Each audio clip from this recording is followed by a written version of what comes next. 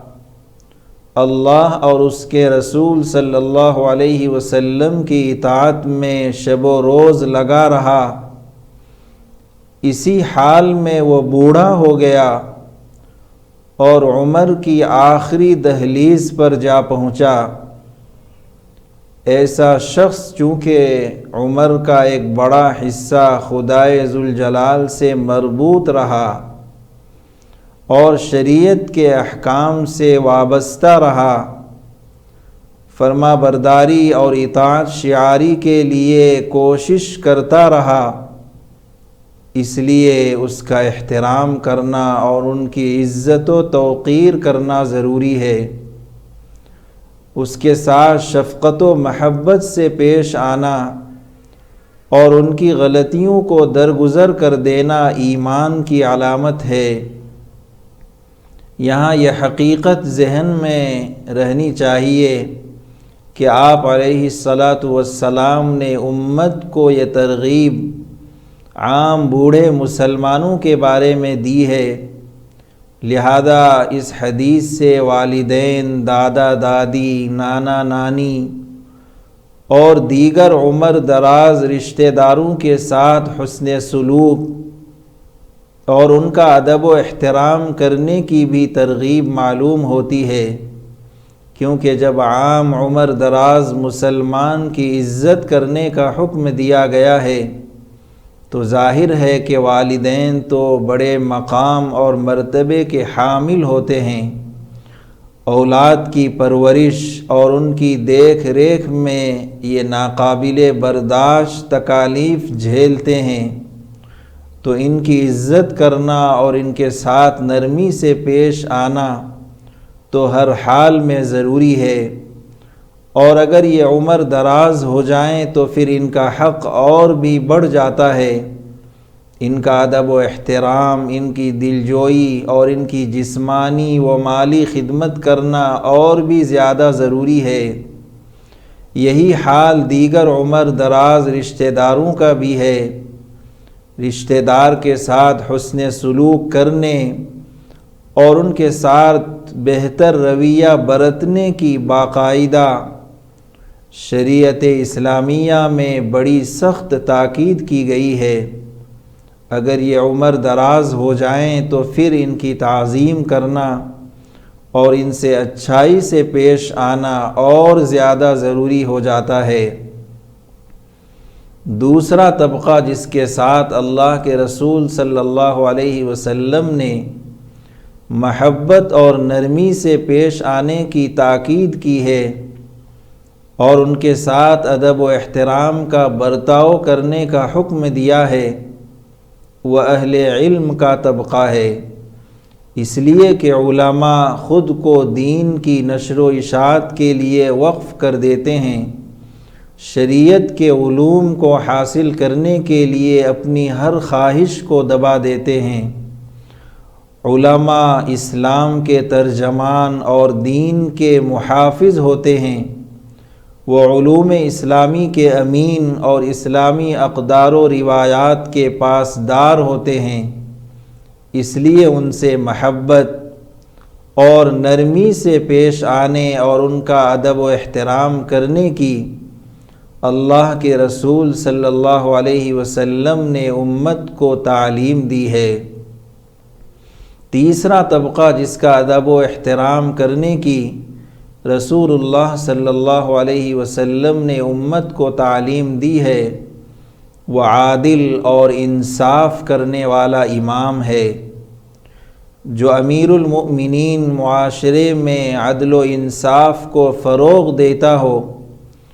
اور ظلم و جبر کا خاتمہ کرنے کے لیے کوشاں ہو، ایسا امیر مسلمانوں کے لیے ایک قیمتی سرمایہ ہے۔ اس کی تعظیم کرنے اور اس کے ساتھ ادب و احترام سے پیش آنے اللہ کے رسول صلی اللہ علیہ وسلم نے امت کو تلقین کی ہے۔ مختلف دینی تحریکات اور ملی تنظیموں کے سربراہ اور ذمہ دار بھی امام مقصد کے ذیل میں آتے ہیں، اس لیے کہ وہ بھی معاشرے میں اچھائی اور خیر کو پھیلانے کے لیے کوشش کرتے رہتے ہیں، اور سماجی برائیوں کے خاتمے کے لیے وہ ہمیشہ سرگرم اور متحرک رہتے ہیں۔ اس لیے ان کے ساتھ محبت اور شفقت سے پیش آنا اور ان کے ساتھ خیر خواہانہ رویہ برتنا ہم سب کی دینی ذمہ داری ہے۔ آج ہمارا المیہ یہ ہے کہ دینی تحریکات اور دینی تنظیموں کے سربراہوں پر ہم بیجا تبصرہ کرتے رہتے ہیں، اپنی اپنی محفلوں میں ہم ان پر طعنے کستے رہتے ہیں، ان کا تذکرہ کرتے ہوئے ہماری زبان تیر بن جاتی ہے۔ ظاہر ہے یہ صورتحال بڑی افسوسناک ہے اور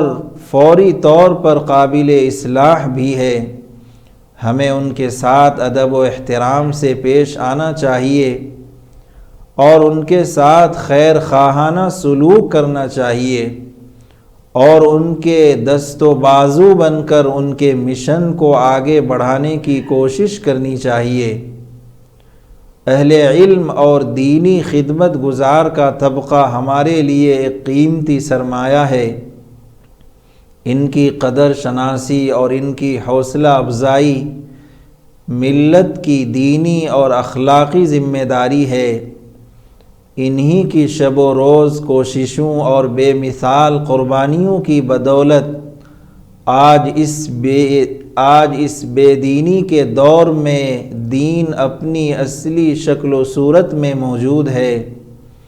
آج مسلم سماج میں جو اسلامی تہذیب اور ثقافت کی روشنی دکھائی دیتی ہے اور مسلمانوں میں جو اسلامی غیرت و حمیت پائی جاتی ہے، وہ یقیناً علماء اور دینی خدمت گزاروں ہی کی دین ہے۔ عام مسلمانوں میں جو دین سے وابستگی اور دین و شریعت کی حفاظت کے حوالے سے ان کے دلوں میں جو جوش اور ولولہ پایا جاتا ہے، اس کا صحرا بھی علماء اور دینی خدمت گزاروں کے سر جاتا ہے۔ ایسا نہیں ہے کہ انہوں نے ذاتی مجبوریوں کی وجہ سے اپنے لیے اس میدان کا انتخاب کیا ہے اور ناگزیر حالات کی وجہ سے انہوں نے اپنی تمام تر کوششوں اور محنتوں کا محور دین کی خدمت کو بنایا ہے، بلکہ انہوں نے مکمل شعور اور پوری بصیرت کے ساتھ خدمت دین کے شعبے میں قدم رکھا ہے اور انجام اور نتائج سے باخبر ہو کر اس میدان عمل میں مستقل کام کرنے کو انہوں نے ترجیح دی ہے۔ ایسا نہیں ہے کہ وہ صلاحیت اور استعداد سے خالی ہوتے ہیں، وہ مہارت اور علمی لیاقت سے محروم ہوتے ہیں، بلکہ واقعہ یہ ہے کہ وہ ذہانت اور فطری ذکاوت سے معمور ہوتے ہیں، پختہ اور مضبوط استعداد و صلاحیت کے حامل ہوتے ہیں۔ اگر وہ اپنی کوششوں اور سرگرمیوں کا محور تجارت، صنعت، حرفت یا دنیا کے کسی اور شعبے کو بناتے تو وہ اس میدان میں بھی نمایاں ہوتے اور اپنی خداداد مہارت اور تجربے کی بدولت اپنے معاصرین پر فوقیت لے جاتے، لیکن انہوں نے خود کو دین کی خدمت کے لیے وقف کر دیا اور معاشی ترقی کے مواقع نہ ہونے کے باوجود انہوں نے اس شعبے کو ترجیح دی۔ اس لیے ہمیں ان کی تعظیم کرنی چاہیے، ان سے ہمدردانہ اور خیر خواہانہ سلوک کرنا چاہیے۔ ان کے جو حقوق ہمارے ذمے ہیں ان کی ادائیگی کے لیے ہمیں فکر مند ہونا چاہیے۔ علماء اور دینی خدمت گزاروں کے ہمارے ذمے کیا حقوق ہیں، ان کے حوالے سے ہمارے اوپر کیا ذمہ داریاں بنتی ہیں، ان کو سمجھنا اور ان پر عمل آوری کو یقینی بنانا بے حد ضروری ہے۔ علماء کی قدر کرنا اور ان کی خدمت کرنا ہمارے لیے دونوں جہانوں میں کامیابی کا ضامن ہے۔ حضرت علی رضی اللہ عنہ نے ایک موقع پر اہل علم کے حقوق قدر تفصیل اور وضاحت سے بیان کیے ہیں۔ ذیل میں حضرت علی رضی اللہ عنہ کی زبانی اہل علم کے کچھ حقوق بیان کیے جاتے ہیں۔ حضرت علی رضی اللہ عنہ نے اہل علم کا ایک حق بیان کیا ہے، ان کی پیٹھ پیچھے برائی بیان نہ کی جائے۔ علماء کے سامنے جس طرح انسان بچھ جاتا ہے، ان کی تعظیم اور احترام کرتا ہے، محبت اور نرمی سے ان کے ساتھ پیش آتا ہے، یہی جذبہ انسان کا پیٹھ پیچھے بھی ہونا چاہیے۔ ان کے عیوب کو دوسروں کے سامنے بیان کرنے سے گریز کرنا چاہیے۔ اسی طرح کوئی دوسرا شخص اگر ان کی غیبت کرے اور ان کے عیوب کو اچھالے تو اہل علم کی طرف سے دفاع کرنے کی کوشش کرنی چاہیے۔ داماد رسول حضرت علی رضی اللہ عنہ نے اہل علم کا دوسرا حق بیان کیا ہے، تم اس کی لغزشوں کو تلاش نہ کرو، علماء کے عیوب کو تلاش نہ کیا جائے، ان کی خامیوں کو نہ ٹٹولا جائے، ان کی کمزور پہلوؤں کی تحقیق اور جستجو نہ کی جائے۔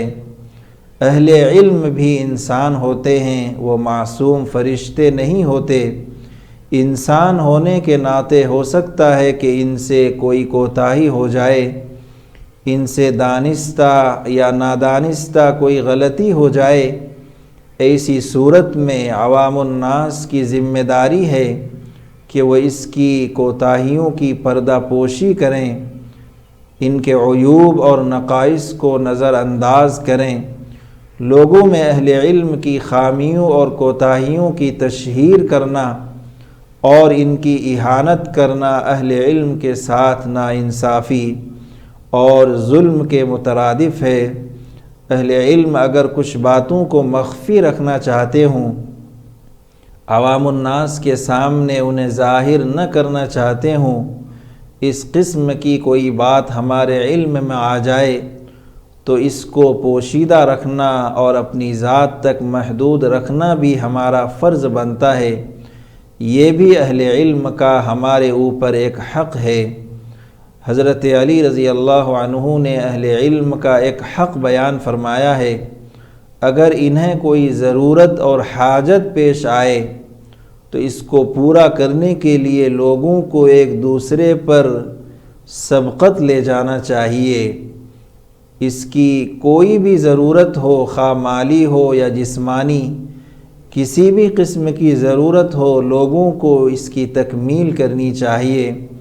اور اس کو اپنے لیے سعادت اور خوش قسمتی تصور کرنا چاہیے۔ دینی خدمت گزاروں کے بارے میں اللہ کے رسول صلی اللہ علیہ وسلم کی ہدایات موجود ہیں۔ اللہ کے رسول صلی اللہ علیہ وسلم نے ان لوگوں کی جو دین کی خدمت کے شعبے سے جڑے ہوئے ہیں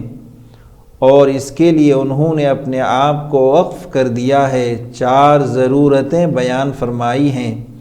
اور ان کو پورا کرنے کی عام لوگوں کو ترغیب دی ہے۔ عوام الناس کی ذمہ داری ہے کہ وہ اہل علم کے کھانے پینے کا انتظام کریں، ان کی تنخواہیں اتنی ضرور مقرر کی جائیں کہ وہ بافراغت کھا پی سکیں اور انہیں اس کے لیے کسی کے سامنے دستے سوال دراز کرنے کی ضرورت پیش نہ آئے۔ اللہ کے رسول صلی اللہ علیہ وسلم نے علماء اور دینی خدمت گزاروں کا ایک حق یہ بھی بیان فرمایا ہے کہ ان کے لیے رہائش اور مکان کا انتظام کیا جائے۔ ایسے مکان کا انتظام کیا جائے جو عصری سہولیات سے آراستہ ہو، جس میں وہ اپنے سر کو چھپا سکیں اور سردی اور گرمی سے خود کی حفاظت کر سکیں۔ اللہ کے رسول صلی اللہ علیہ وسلم نے دینی خدمت گزاروں کا ایک حق یہ بھی بیان فرمایا ہے کہ وہ اپنی شادی کا انتظام کر سکے، پھر شادی کے بعد اس کے سر پر جو ذمہ داریاں عائد ہوتی ہیں، یعنی بیوی بچوں کے خرچ کا انتظام، وہ بیمار پڑ جائیں تو ان کے علاج کی سہولت، یہ ساری چیزیں فراہم کرنا عوام الناس کی ذمہ داری ہے۔ انہیں کم از کم اتنی تنخواہیں ضرور دینی چاہیے کہ وہ ان ضرورتوں کو بآسانی پورا کر سکیں اور اس سلسلے میں انہیں کسی قسم کی تنگی کا سامنا نہ ہو۔ اللہ کے رسول صلی اللہ علیہ وسلم نے علماء اور دینی خدمت گزاروں کا ایک حق یہ بھی بیان فرمایا ہے کہ لوگ ان کے لیے خادم اور نوکر کا انتظام کریں تاکہ اپنی علمی مصروفیات اور دینی خدمات کی وجہ سے جن کاموں کو وہ از خود انجام نہیں دے سکتے، وہ خادم اور نوکر ان کے کاموں کو نمٹائیں اور ان کی گھریلو ضروریات کو پوری کریں۔ پہلے زمانے میں غلام اور باندی ہوا کرتے تھے جو اپنے آقا کی خدمت کرتے تھے اور ان کا حکم بجا لاتے تھے۔ موجودہ زمانے میں غلام اور باندی کا دستور ختم ہو چکا ہے، اس لیے ان کا متبادل و آلات ہیں جو سائنس اور ٹیکنالوجی کی حیرت انگیز پیش رفت کی بدولت بازاروں اور مارکیٹوں میں دستیاب ہیں، جیسے air condition, freezer, cooler, washing machine وغیرہ۔ اس لیے کہ ان نئی مشینوں اور برقی سامانوں کے ذریعے سے بہت سارے کام جو پہلے گھنٹوں میں پورا ہوا کرتے تھے آج سیکنڈوں اور منٹوں میں پورے ہو رہے ہیں۔ وہ بہت سے کام جنہیں پہلے نمٹانے میں لوگوں کو کافی مشکلات اور مشقتوں کا سامنا کرنا پڑتا تھا، سائنسی ایجادات کی وجہ سے آج بہت سہولت اور آرام سے یہ کام پورے ہو جاتے ہیں۔ اس لیے عوام الناس کے لیے ضروری ہے کہ وہ علماء کو اتنا ضرور دیا کرے جس سے وہ برقی سامانوں کو بھی بآسانی خرید سکیں اور اپنے گھریلو کام کاج کو سہولت اور اطمینان سے نمٹا سکیں۔ جن لوگوں کو اللہ جل شانہ نے مال و دولت سے نوازا ہے، ان کا فرض بنتا ہے کہ وہ از خود اہل علم اور دینی خدمت کرنے والوں کی خبر گیری کریں۔ اہل علم حضرات اور دینی شعبے سے جڑے ہوئے افراد میں سے کوئی اگر پریشان حال ہے، معاشی الجھنوں کا اسے سامنا ہے، تو بڑھ چڑھ کر ان کا تعاون کریں، ان کی حوصلہ افزائی کریں اور بحران سے نکلنے میں ان کی مدد کریں، اور اہل ثروت کو از خود اپنی اس ذمہ داری کا احساس ہونا چاہیے، کیونکہ بہت سے دینی خدمت گزار اور اہل علم حضرات ضرورت مند اور پریشان حال ہونے کے باوجود خودداری اور عزت نفس کی وجہ سے کسی کے سامنے اپنا ہاتھ نہیں پھیلاتے اور کھل کر کسی کے سامنے اپنی پریشانیوں کا اظہار نہیں کرتے۔ وہ اس آیت کریمہ کے مصداق ہوتے ہیں، للفقراء الذين احصروا في سبيل الله لا يستطيعون ضربا في الارض يحسبهم الجاهل اغنياء من التعفف تعرفهم بسيماهم لا يسألون الناس الحافا۔ مالی امداد کے بطور خاص مستحق وہ فقراء ہیں جنہوں نے اپنے آپ کو اللہ کی راہ میں اس طرح مقید کر رکھا ہے کہ وہ معاش کی تلاش کے لیے زمین میں چل پھر نہیں سکتے، چونکہ وہ اتنے پاک دامن ہیں کہ وہ کسی سے سوال نہیں کرتے، اس لیے ناواقف لوگ انہیں مالدار سمجھتے ہیں۔ تم ان کے چہرے کی علامتوں سے ان کی اندرونی حالت کو پہچان سکتے ہو۔ مگر وہ لوگوں سے لپٹ کر سوال نہیں کرتے۔ حضرت علی رضی اللہ عنہ کا واقعہ اس حوالے سے ہمارے لیے مشعل راہ ہے۔ حضرت علی رضی اللہ عنہ نے اپنے مصاحبین میں سے ایک شخص کو اداس اور غمگین دیکھا۔ اس کے خد و خال سے بے چینی اور اضطراب کے آثار نمایاں تھے۔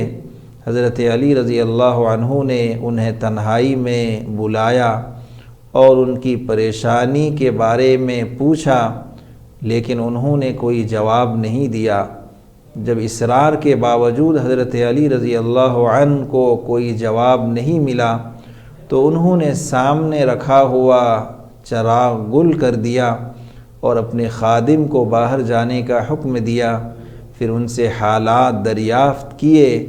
انہوں نے حضرت علی رضی اللہ عنہ کو اپنے حالات سنائے اور اپنی پریشانی اور دکھ کا اظہار کیا۔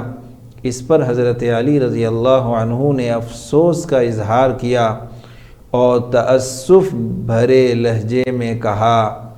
کہ کاش یہ نوبت نہ آتی اور پہلے ہی ہم تمہاری خبر گیری کرتے اور تمہاری ضرورتوں کو پورا کرنے کی کوشش کرتے۔ مذکورہ بالا واقعہ مالدار طبقے کے لیے بڑا سبق آموز ہے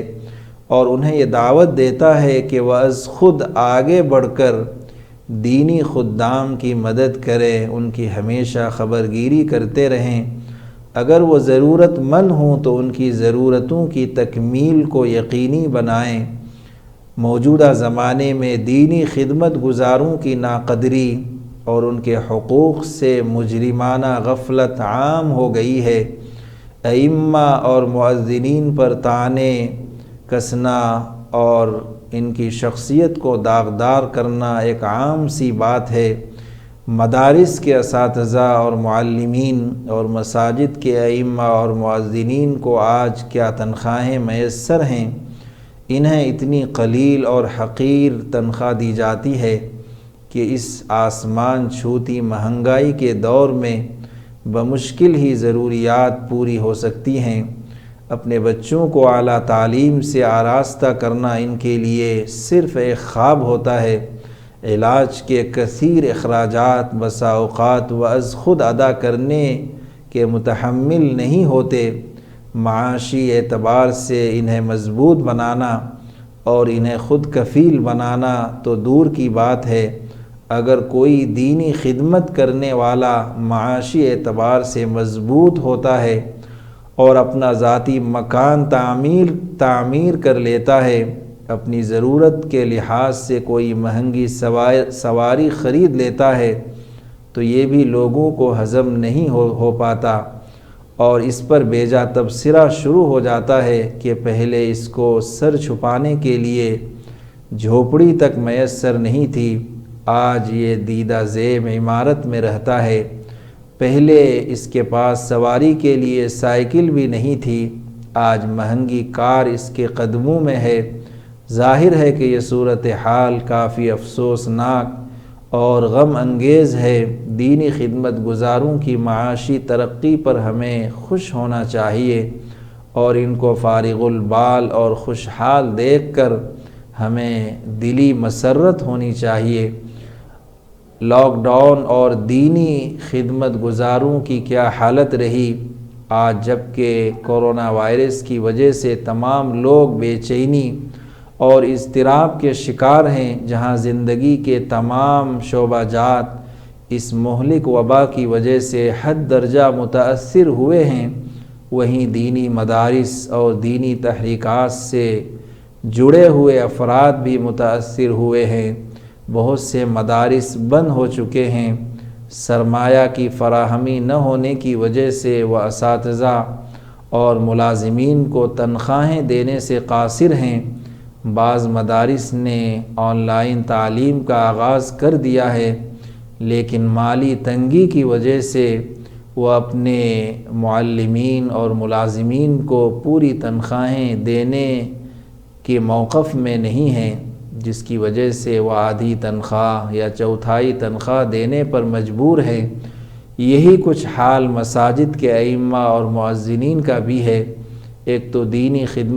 خدمت گزاروں کی قلیل اور حقیر تنخواہ ہوتی ہے، پھر انہیں آدھی یا چوتھائی تنخواہ دینے سے دینی خدمت گزاروں کی جو صورت حال ہے وہ محتاج بیان نہیں۔ اس لیے اس نازک موقع پر ہمیں دینی خدمت گزاروں کو فراموش نہیں کرنا چاہیے اور معاشی بحران سے نکلنے میں ان کی مدد کرنی چاہیے۔ آج ہمارا المیہ یہ ہے کہ ہم سستی شہرت حاصل کرنے کے لیے اپنی تقاریب میں لاکھوں روپے پانی کی طرح بہا دیتے ہیں، جلسے جلوس کے نام پر ایک بڑا سرمایہ داؤ پر لگا دیتے ہیں، دیدہ زیب اور پرشکوہ مسجد کی تعمیر کے لیے ہم بڑی فیاضی اور دریا دلی سے کام لیتے ہیں، لیکن دینی خدمت گزاروں کے حوالے سے ہمارے ہاتھ بندھ جاتے ہیں اور ہم بخل کا مظاہرہ کرتے ہیں، اور جو حقیقی مستحقین ہیں ہم انہیں نظر انداز کر دیتے ہیں۔ حقیقت یہ ہے کہ دینی خدمت گزاروں کی مدد کرنا اور ان پر خرچ کرنا دوہرے اجر و ثواب کا باعث ہے۔ اہل علم حضرات اور دینی شعبے سے جڑے ہوئے افراد کا تعاون کرنے سے جہاں ضرورت مند کی ضرورت پوری کرنے کا ثواب ملتا ہے، وہیں دین کی نشر و اشاعت کا بھی اجر ملتا ہے۔ اللہ جل شانہ ہمیں صحیح اور حق بات سمجھنے اور اس پر عمل پیرا ہونے کی توفیق عطا فرمائے، آمین۔ اللہ جل شانہ ہم سب کو دین کی صحیح سمجھ عطا فرمائے، کہنے سننے کو قبول فرمائے، کمی اور کوتاہیوں کو معاف فرمائے، سنت کے مطابق زندگی گزارنے والا بنائے، دین اسلام کی خدمت اور انسانیت کی خدمت کے لیے ہم سب کو تا حیات قبول فرمائے۔ ربنا تقبل منا انک انت السمیع العلیم وتب علینا انک انت التواب الرحیم، وصلی اللہ تعالی علی خیر خلقہ محمد وعلی آلہ واصحابہ اجمعین برحمتک یا ارحم الراحمین، والحمد للہ رب العالمین۔